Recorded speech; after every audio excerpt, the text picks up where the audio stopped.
Bab 23 Sah-sah, ada yang mengamuk. Sebenarnya, waktu itu, aku, Ragendra kembali menjeda perkataannya. Sesekali dia mengembuskan napas gusar. Ah, bertele-tele, kesal ibunya, suaminya hanya geleng-geleng kepala. Heran bisa begitu sabar menghadapi sikap istrinya yang seperti itu. 7 tahun yang lalu, aku sudah kehilangan kewarasan. Karena jatuh cinta kepada wanita yang lebih dewasa dariku, sehingga aku nekat memperkaosnya, dan jadilah Arsa.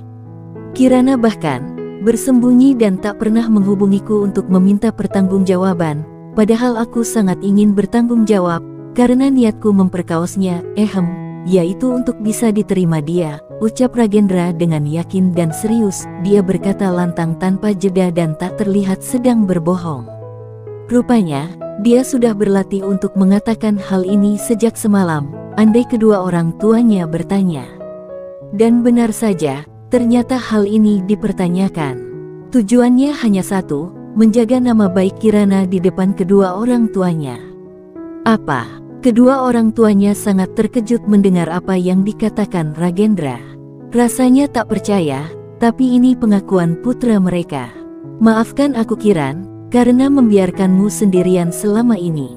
Aku janji untuk selanjutnya hal ini tak akan terjadi lagi, ujar Ragendra dengan tatapan lekat ke arah Kirana. Ibu Ragendra sampai memukuli lengan anaknya karena marah dan kecewa. Maafkan aku Bu, yah, cicit Ragendra. Sementara itu, Kirana sendiri merasa tak percaya dengan apa yang dikatakan oleh Ragendra. Kenapa dia malah mencoreng namanya sendiri dan menolongnya? Mata Kirana berkaca-kaca.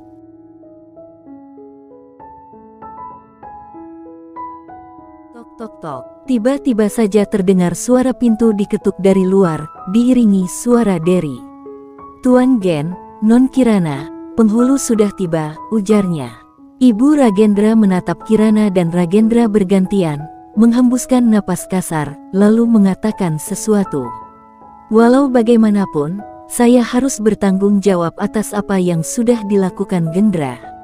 Baiklah, menikahlah kalian. Ya meski saya kurang setuju sih, ucapnya terpaksa. Kirana mengangkat wajah, menatap sang calon mertua. Saya juga minta maaf atas kelakuan Ragendra di masa lalu. Kamu pasti mengalami banyak hal yang sulit, saya akan memberikan yang terbaik untuk cucu saya itu. Kamu tenang saja, kami akan mengakuinya, lanjutnya. Seandainya Arsa tak mirip Ragendra, sebenarnya belum tentu percaya kalau dia anak Ragendra. Untung saja, bagaikan pinang dibelah dua, sehingga tak bisa mengelak lagi. Terima kasih, cicit Kirana. Ragendra dan ayahnya keluar terlebih dahulu untuk menuju ke tempat ijab kabul yang akan dilaksanakan di ruang depan. Meski tidaklah luas, tapi cukup kalau hanya untuk menampung penghulu, sepasang pengantin, dan para saksi nikah. Setelah mereka pergi, Mua datang untuk memperbaiki riasan. Ibu Ragendra meminta para Mua itu keluar, dan dirinya yang akan membetulkan riasan Kirana. Ibu Ragendra adalah pemilik salon ternama dan terbesar di kota tempat tinggalnya, juga seorang penata rias yang terkenal sampai ke berbagai kota di negeri ini. Jadi, tentu saja hasil riasannya sangat bagus dan berkelas. Sini, biar ibu benerin riasannya, lalu membantu Kirana membetulkan riasan, dan tak membiarkan para perias itu menyentuh Kirana. Kamu punya kulit yang bagus, sehat dan cantik seperti mama waktu muda, benar kata papa, sambil membetulkan riasan Kirana. Kirana tersipu mendengar perkataan mama mertuanya, masih calon.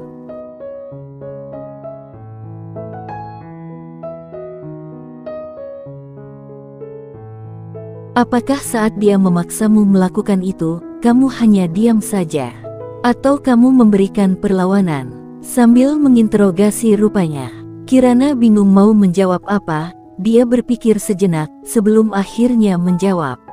Saya berusaha melawan Bu, tapi tenaga saya mana cukup untuk melawan seorang pria berjiwa muda yang sedang menggebu-gebu. Dengan terpaksa, Kirana berbohong. Maafkan aku Tuan Gen. Nanti aku harus minta maaf sepertinya, itulah yang ada dalam hati Kirana. Ya sudah, maafkan dia ya, maafkan kami juga. Nanti kita bicara lagi yang banyak, sekarang sudah saatnya kamu keluar. Lalu berdiri, menggamit tangan Kirana dan membawanya keluar dari kamar. Calon ibu mertua tak buruk juga, ya meski cerewet dan julid juga sih, itu yang ada dalam pikiran Kirana. Saat melangkah keluar dari kamar, tidak tahu kenapa dia merasa gelisah. Semoga semuanya berjalan lancar, ucapnya. Saat sampai ke lokasi, semua saksi sudah mengucapkan sah. Sah sah sah. Semua merasa lega dan bahagia. Kirana melangkah dengan hati berdebar keras. Kemudian duduk di samping Ragendra dengan wajah menunduk menatap lantai. Kirana mencium tangan pria yang baru saja sah menjadi suaminya, pun dengan Ragendra yang mengecup puncak kepala istrinya. Nak Gendra, tolong jaga anak kami. Kami sangat menyayanginya. Seandainya suatu hari nanti kamu sudah tak menginginkan lagi anak kami, tolong jangan sakiti dia. Cukup kembalikan saja dia kepada kami akan menerimanya dengan tangan terbuka, tutur ayah Kirana, dengan setitik air mata yang jatuh. Kirana terisak memeluk kedua orang tuanya. 7 tahun sengaja tak pulang, demi untuk menyembunyikan kehamilannya. Dan saat pulang, dia malah menikah yang pastinya harus ikut dengan sang suami. Arsa pun meneteskan air mata, meski usianya kecil tapi dia cukup peka dan sedikit paham dengan apa yang terjadi. Dia hidup ditempa dengan banyak kesulitan, lahir tanpa bertemu dengan sang ayah kandung dan hidup sehari-hari dengan pengasuh karena ibunya harus mencari nafkah.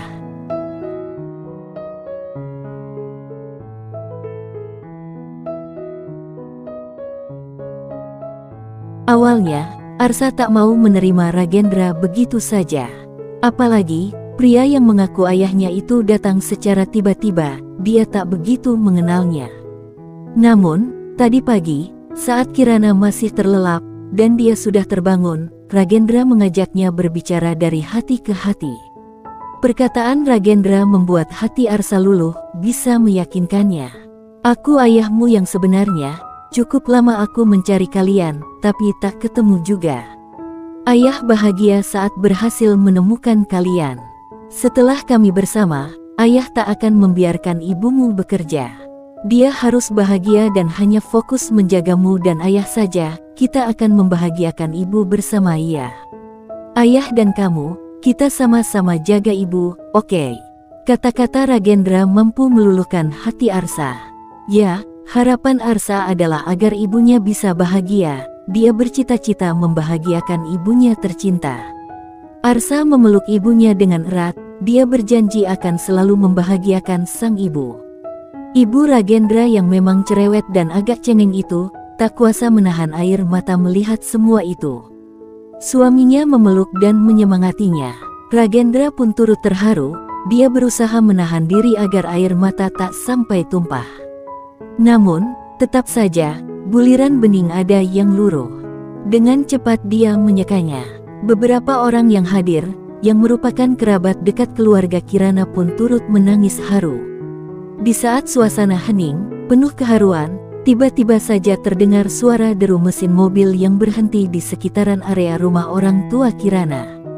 Mas Dani datang, ucap adik Kirana yang kebetulan, tadi baru dari luar. Kirana terperanjat, lelaki sinting itu rupanya benar-benar datang. Untung saja pernikahan benar-benar terjadi, kalau tidak, bisa-bisa terjadi nikah paksa antara dirinya dengan lelaki songong itu, Kirana bergidik, Dani siapa? Tanya ibu Ragendra yang kepo, melihat gelagat anggota keluarga Kirana yang terlihat tak nyaman. Bukan siapa-siapa, hanya teman di pasar, sahut ayah Kirana. Oh, respons ibu Ragendra. Tapi tak disangka-sangka, Dani langsung masuk dan berkata julid.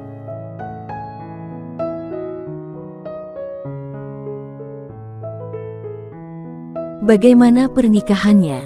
Lancar. Apa mas kawinnya? Hah, palingan cuma seperangkat alat sholat saja kan? Ucapnya penuh ejekan. Kirana sudah mangap mau menyahuti karena kesal dan jengkel kepada manusia satu ini. Tapi urung, karena keburu didahului oleh ibu Ragendra. Ibu Ragendra berdiri. Siapa bilang cuma seperangkat alat sholat saja heh. Saya sudah menyiapkan bulan madu ke Paris untuk 1 bulan, sebuah rumah mewah di perumahan elit Matahari Gemilang. Bahkan saya juga sudah menyiapkan uang 1 miliar untuk maharnya. Kamu mau apa? Mau pamer? Ayo pamer. Mau pamer apa? Kamu nggak kenal siapa anak saya. Dia itu, perkataannya terjeda oleh seruan Ragendra, yang tak mau ibunya mengumbar statusnya hanya karena emosi. Bu, sudahlah, tak perlu diladeni, timpal Ragendra. Semua yang ada di ruangan itu tercengang mendengar perkataan Ibu Ragendra. Banyak yang berpikir keras apakah benar atau bohong apa yang dikatakannya. Karena tadi saat ijab kabul hanya menyebutkan seperangkat alat sholat dan 1 set perhiasan emas yang tidak disebutkan beratnya. Dani terkejut mendengar perkataan Ibu Ragendra, tapi sesaat kemudian dia tertawa renyah. Dasar pembual, hahaha, kalian pasti berbohong. Kami tidak bohong, mau bukti apa kamu? Kamu punya HP kan? Cari di internet nama Rian Prakasa, dan kamu akan menemukan buktinya, sahut Ibu Ragendra. Dengan raut kesal, Dani merogoh ponsel dan mengetikkan nama itu di pencarian. Bukan hanya Dani, beberapa orang yang ada di ruangan ini, yang memiliki ponsel pun melakukan hal sama. Sedangkan yang tak punya ponsel, tampak ikut melihat kepada orang lainnya. Dan terereng, di pencarian pun muncul nama Rian Prakasa. Setelah diklik, muncullah profilnya, dan terereng.